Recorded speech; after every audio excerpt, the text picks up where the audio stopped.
स्वानन्देशा ब्रह्मगणेशा गजाननाजी मानसपूजा सावधचित्ते करितोती घ्याजी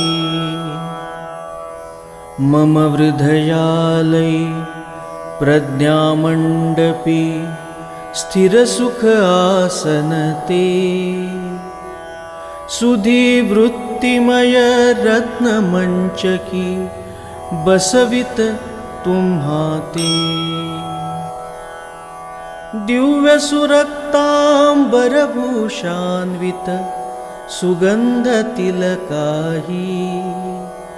सिंदूरारुण गजमुख सुंदर रूप चतुर्भुजही